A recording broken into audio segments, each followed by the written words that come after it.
شروع کرتا ہوں اللہ تعالیٰ کے نام سے جو بڑا مہربان نہایت رحم والا ہے۔ ام المومنین حضرت سیدنا عائشہ صدیقہ رضی اللہ تعالیٰ عنہا سے روایت ہے کہ حضور نبی اکرم صلی اللہ تعالیٰ علیہ وآلہ وسلم ان کے پاس تشریف لائے۔ اس وقت وہاں ایک عورت بھی موجود تھی۔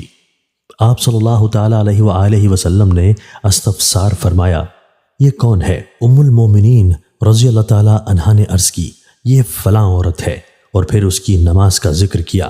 آپ صلی اللہ تعالیٰ علیہ وآلہ وسلم نے فرمایا، رک جاؤ، تم پر لازم ہے کہ اپنی طاقت کے مطابق عبادت کرو، باخدا اللہ عز و جل نہیں اکتاتا، تم اکتا جاؤ گے، اور اللہ عز و جل کو وہ عمل سب سے زیادہ پسند ہے جسے کرنے والا ہمیشہ کرے۔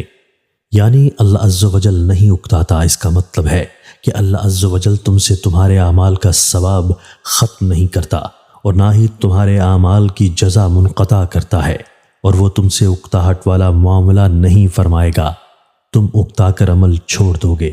لہٰذا تمہارے لیے یہی مناسب ہے کہ وہ عمل کرو جسے ہمیشہ کر سکو، تاکہ اس کا ثواب اور فضیلت تمہارے لیے ہمیشہ رہے۔ حضور علیہ الصلاۃ والسلام کی امت پر شفقت۔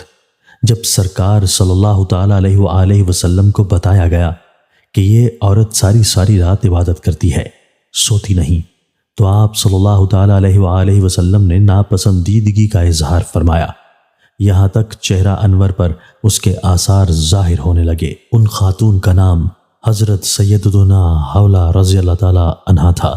یہ بہت عبادت گزار اور مہاجرہ صحابیہ تھی۔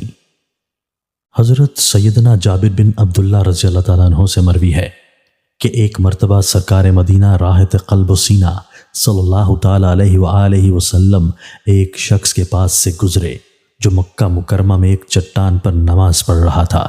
واپسی پر بھی اسے اسی حالت میں پایا تو ارشاد فرمایا، اے لوگو تم پر میانہ روی لازم ہے، اے لوگو تم پر میانہ روی لازم ہے، اے لوگو تم پر میانہ روی لازم ہے، بے شک اللہ عز و جل اجر عطا فرمانے سے نہیں اکتاتا بلکہ تم عبادت سے اکتا جاتے ہو۔